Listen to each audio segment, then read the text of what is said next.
Good morning, students. Today I am going to discuss about a famous poem, Small Towns and Rivers by Mamang Dai. Is a famous poetess in Indian writing in English. First of all, we have discussed about the poetess.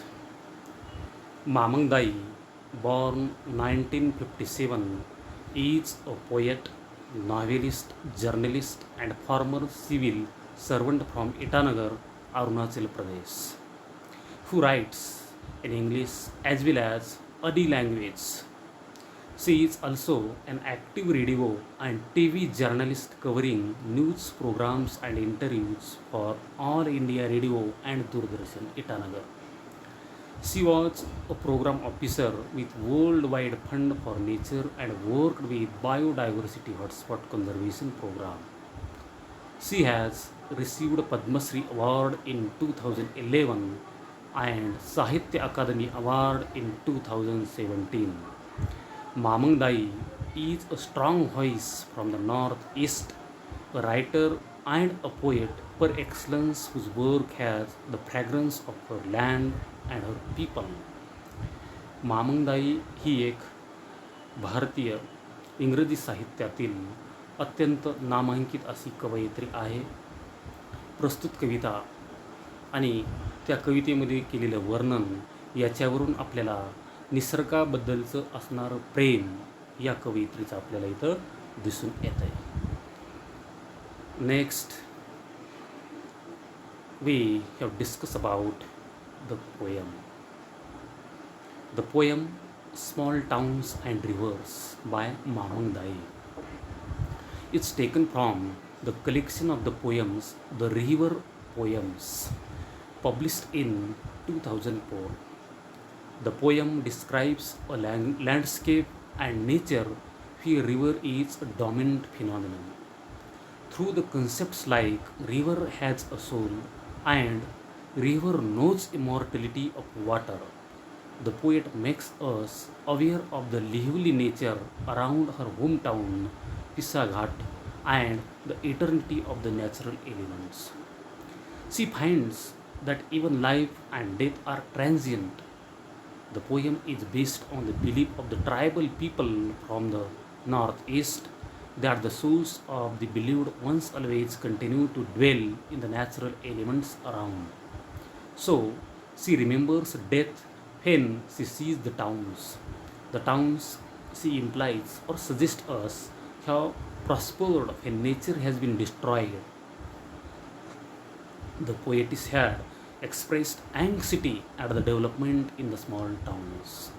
प्रस्तुत कवितेमध्ये कवयित्रीनं छोटी शहरं आणि नद्यांचा असणारा संबंध आणि त्याचा नद्यांचा मानवावर आणि मानवाचा नद्यावर होणारा परिणाम आणि त्याच्यातून मानवाला कोणता बोध घेणं किंवा देणं गरजेचं आहे त्याच्याबद्दलची चर्चा प्रस्तुत कवितेमध्ये मामंग दाई या कवयित्रीने इथं केलेली आपल्याला बघायला मिळते.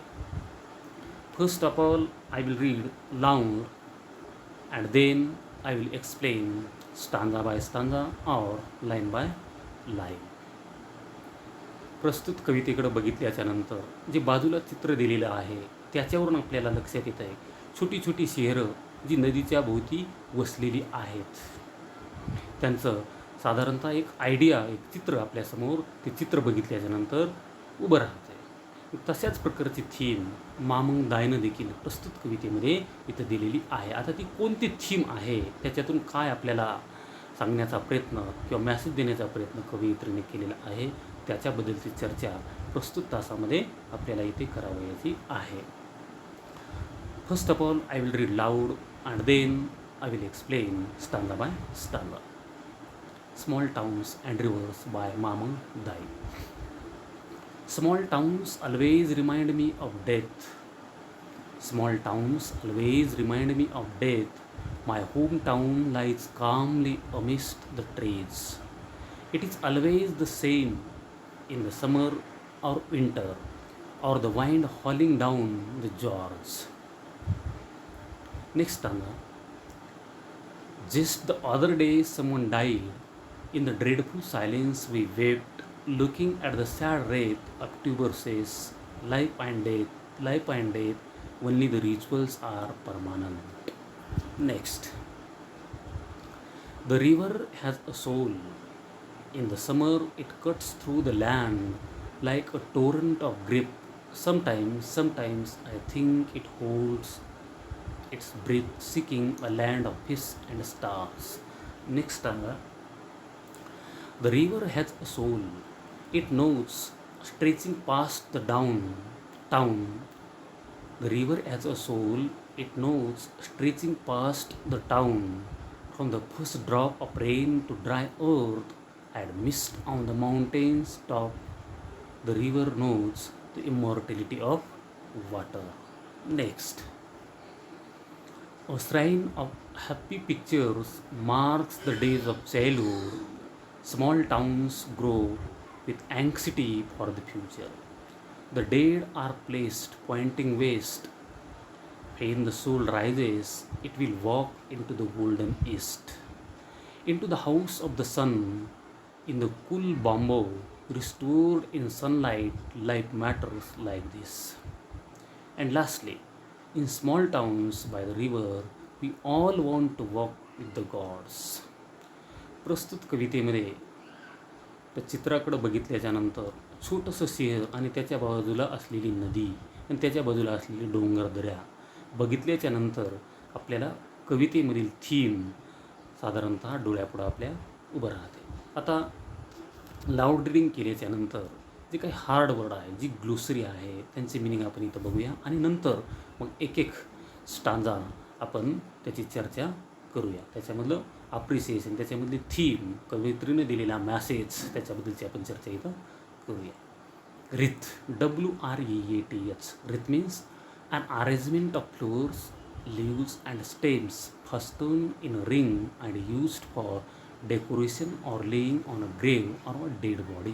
रिथ मीन्स थोडक्यामध्ये मराठीमध्ये त्याला आपण काय म्हणतो, जो पुष्पगुच्छ आहे, जे डेड बॉडीला आपण काय म्हणता येईल, त्याला एक श्रद्धांजली अर्पण करतेवेळी जे अर्पण करतो त्याला रिथ असं इथं म्हटलेलं आहे. Rituals, RITUALS. Rituals means religious or solemn ceremony consisting of actions performed according to a prescribed way. त्याला मराठीमध्ये धार्मिक विधी असं म्हटलेलं आहे. GORG, gorge. गॉर्ज मीन्स काय? A narrow valley between hills or mountains, typically with steep rocky walls and a stream running through it. त्याला gorge असं इथं म्हटलेलं आहे. Torrent, a strong and fast moving stream of water or water liquid acid. Shrine means काय? A place regarded as holy because of its associated with the divinity or a sacred person or relic marked by a building or other. ज्याला आपण धार्मिक स्थळ असं म्हणतो किंवा पवित्र असा एक ठिकाण ज्याला आपण म्हणतो. Other construction. त्याच्यानंतर रिस्टोर मीन्स रिप्लेस्ड और पुट बॅक. देन आता आपण एक एक स्टांजा कवितेमधला घेऊया आणि प्रत्येक स्टांजामध्ये, प्रत्येक लाईनमध्ये मामंगदाईनं कशा प्रकारची चर्चा केलेली आहे, कोणता मॅसेज इथं देण्याचं काम केलेलं आहे ते आपण इथं बघूया. देर is first stanza and there is first picture. त्या पिक्चरवरून आपल्याला एक गोष्ट लक्षात येते. एक नदी आहे, त्याच्या बाजूला माउंटेन्स, पर्वत आहे, आणि त्या नदीच्या बाजूलाच एक वसलेलं टाऊन आहे, स्मॉल टाऊन. काय सांगितलं बघा पहिल्या स्टांजामध्ये, there is first stanza. Small towns always remind me of death. Small towns always remind me of death. My hometown lies calmly amidst the trees. It is always the same in the summer or winter, or the wind howling down the gorge. In the present poem, in the first stanza, poetess depicts that remind his sad memories. She says that the small towns are always remind of the death. It is suggests us or implies us that small towns are prospering or developing with the destruction of the nature, and it is always the same in summer, winter or rainy season. म्हणजे पहिल्या कडव्यामध्ये कवयित्रीनं त्या छोट्याशा शहरामध्ये जी एक बाजूला नदी आहे, त्या नदीच्या बाजूला वसलेलं जे एक छोटंसं शहर आहे, ज्याच्या बाजूला हिरवीगार अशी झाडं आहेत, उंच अशी पर्वतरांगा आहेत. आणि त्या पिक्चरकडे बघितल्याच्यानंतर कवयित्रीने दिलेला मॅसेज आपल्याला इथं लक्षात येतो. कवयित्री काय म्हणते? Small towns always remind me of death. छोटी शहरं की जी मृत्यूची आठवण करून देतात. तसंच माझं देखील एक छोटंसं शहर आहे. माय होम टाऊन लाईज कामली अमेज द ट्रीज. माझं देखील एक छोटंसं शहर आहे एका पर्वतरांगांच्या कुशीमध्ये, झाडांच्या कुशीमध्ये वसलेलं. It is always the same in summer or winter. आणि ते नेहमी सारखंच आहे. उन्हाळा असो, हिवाळा असो, पावसाळा. इथं रेनी सीझनचा उल्लेख केलेला नाही, परंतु त्याची क्वालिटीज, त्याचे फीचर्स तिथं दिलेले आहेत. Or the wind हॉलिंग down the gorge. म्हणजे जसं पावसाळ्यामध्ये दरीमधून पाणी वाहत असताना फास्ट त्या पाण्याचा आवाज, त्या हवेचा आवाज आणि त्याच्यामध्ये जे काही छोटे छोटे पक्षी, प्राणी, कीटक आहेत त्यांचा आवाज येतो. म्हणजे त्याच्यावरून लक्षात येते की रेनी सीझन म्हणजे कोणत्याही सीझनमध्ये जी छोटी शहरं आहेत ती मात्र तशाच प्रकारची वसलेली आपल्याला तिथं बघायला मिळतात. Next stanza.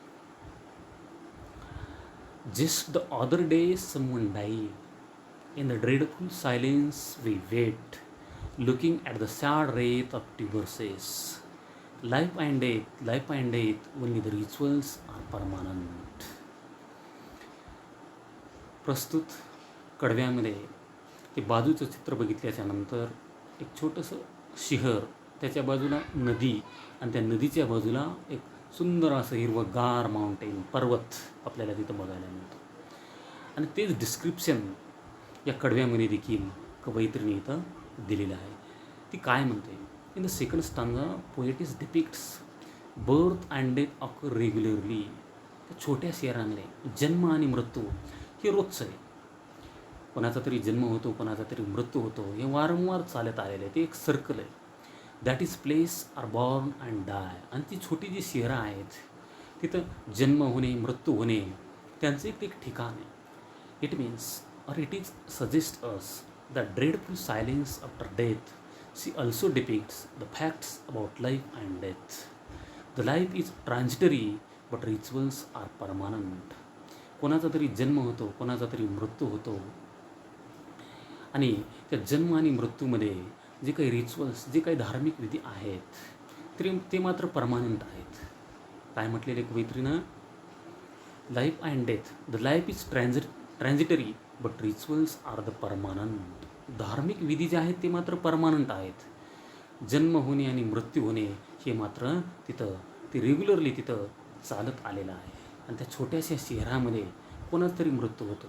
मृत्यू झाल्याच्या नंतर आपल्याला तिथं सॅड, काय म्हणता येईल, silence we wept looking at the sad wreath of tuberoses. अशा प्रकारचं वातावरण तिथं आपल्याला तिथं बघायला मिळतं आहे. Next stanza. The river has a soul.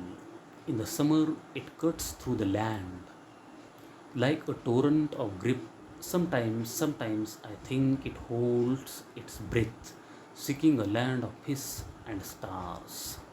In the third stanza, तिसऱ्या कडव्यामध्ये कवयित्रीनं जी नदीच्या काठी वसलेली जी छोटीशी शहरं आहेत त्यांच्या भावना इथं व्यक्त केलेल्या आहेत. ती काय म्हणते बघा.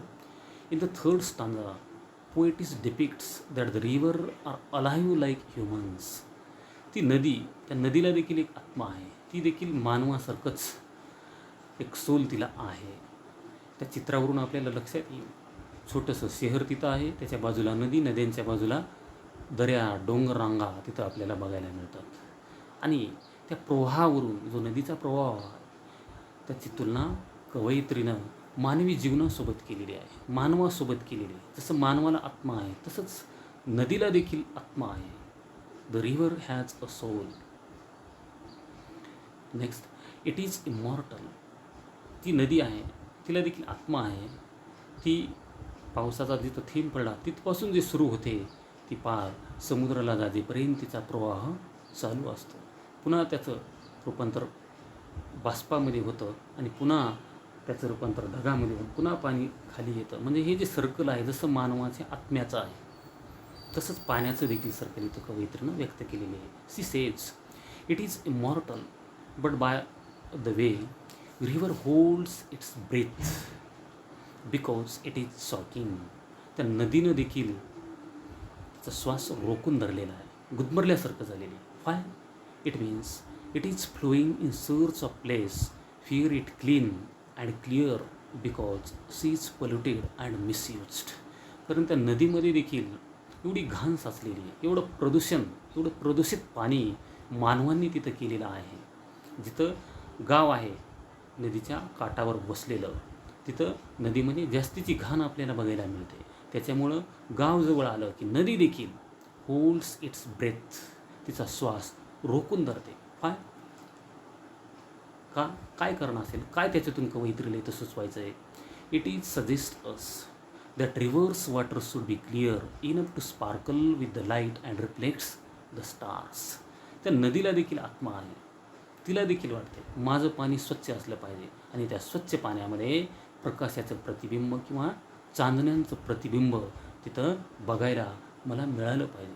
आणि नदीच्या पाण्यामध्ये जे काही फिश आहेत त्यांना देखील मोकळा श्वास तिथं घेता आला पाहिजे असं कवयित्रीनं या नदीच्या माध्यमातून मानवाला इथे एक मॅसेज दिलेला आहे. We should not destroy the nature for our development. हा मॅसेज मामंगदाईनं इथं आपल्याला दिलेला आहे. Next stanza. The river has a soul it knows stretching past the town from the first drop of rain to dry earth and mist on the mountain tops the river knows the immortality of water.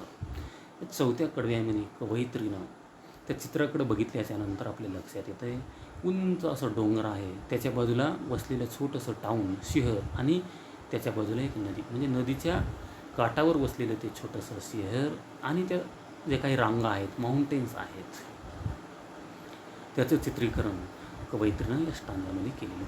She says in the fourth stanza, poetess depicts that the river and her water is immortal. जी नदी आहे त्या नदीचं जे पाणी आहे ते immortal आहे, अमर आहे. काय का?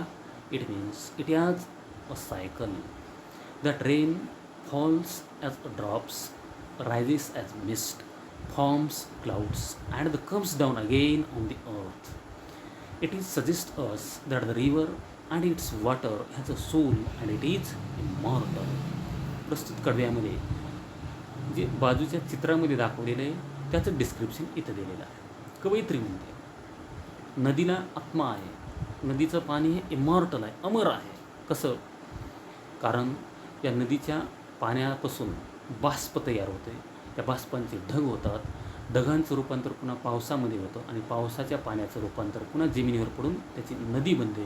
म्हणजे हे जे काही एक सर्कल आहे या सर्कलमध्ये जे काही रिव्हर अँड रिव्हर्स वॉटर आहे ते इमॉर्टल आहे अशा प्रकारचा मॅसेज कवयित्रीने इथं दिलेला आहे. Next stanza.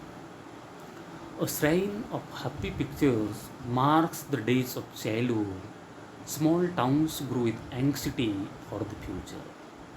The dead are placed pointing west. When the soul rises, it will walk into the golden east, into the house of the sun. In the fifth stanza, poetess depicts that happy memories of her past, of her childhood, which is precious and sacred in her heart. But that memories are implies dreading the future, for it may bring the destruction or death. The dead bodies are placed east-west. It is suggest us that the soul can rise in the golden house of the sun in the east. प्रस्तुत कडव्यामध्ये पाचव्या कवयित्रीनं जसं नदी आणि नदीचं पाणी immortal आहे कशासारखा, जसा मानवाचा आत्मा देखील एक इमॉर्टल आहे त्याच्याबद्दलचं कम्पॅरेटिव्हली डिस्क्रिप्शन याच्यामध्ये दिलेलं आहे. आणि या कडव्यामध्ये कवयित्रीला ज्या काही भूतकाळातल्या तिच्या लहानपणीच्या आठवणी आहेत, गोड अशा आठवणी तिने तिच्या हृदयामध्ये ठेवलेल्या आहेत, ज्या की अमूल्य अशा आहेत, पवित्र अशा आहेत. ती काय म्हणते,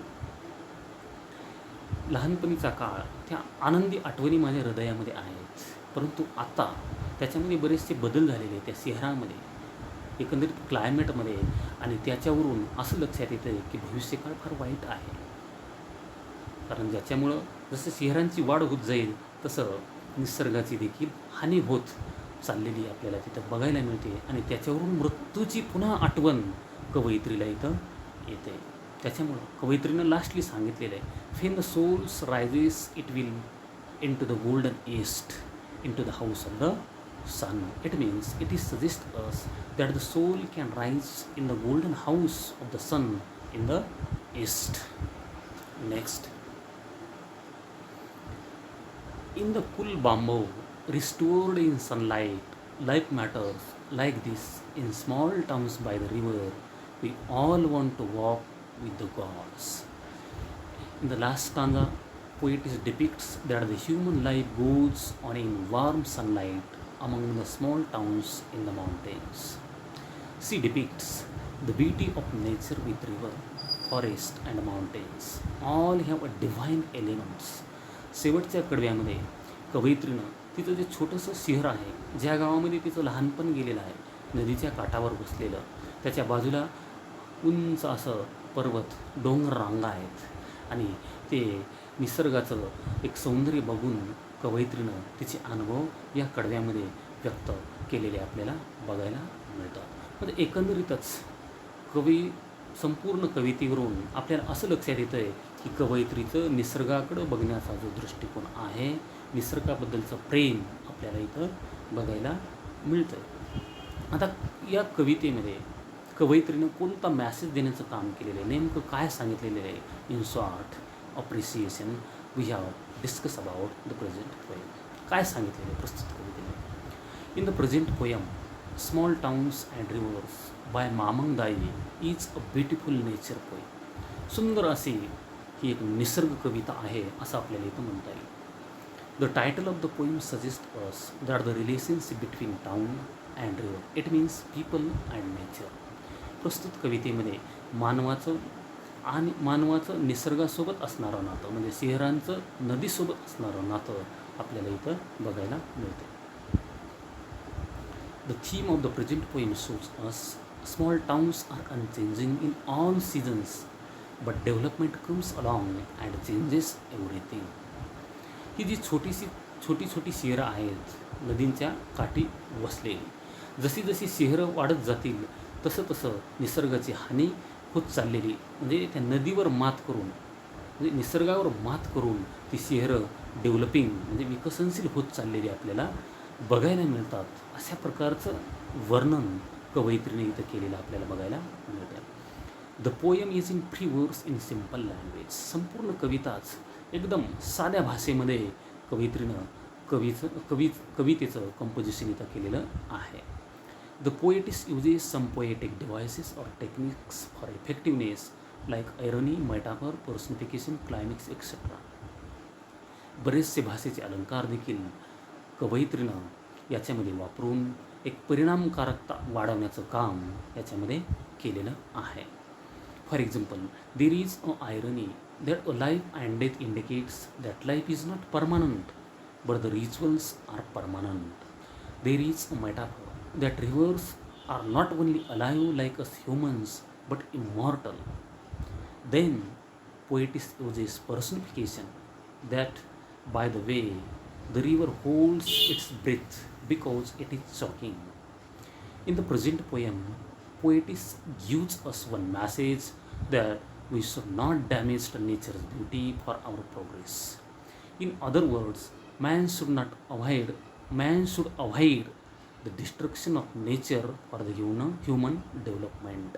प्रस्तुत कवितेमध्ये कवयित्रीने एक मॅसेज दिलेला आहे. मानवाच्या उन्नतीसाठी निसर्गाची हानी झाली नाही पाहिजे, हा एक अतिशय अमूल्य असा संदेश या कवितेमध्ये मामंगदाईनं आपल्याला दिलेला आहे. निसर्ग हा अत्यंत महत्त्वाचा आहे, कारण निसर्गाशिवाय आपण जगू शकत नाही हा मॅसेज मामंगदाईनं इथं दिलेला आहे. Thanks student. There is a small request to you. Please subscribe my channel, like and share this video to your friends. Thanks.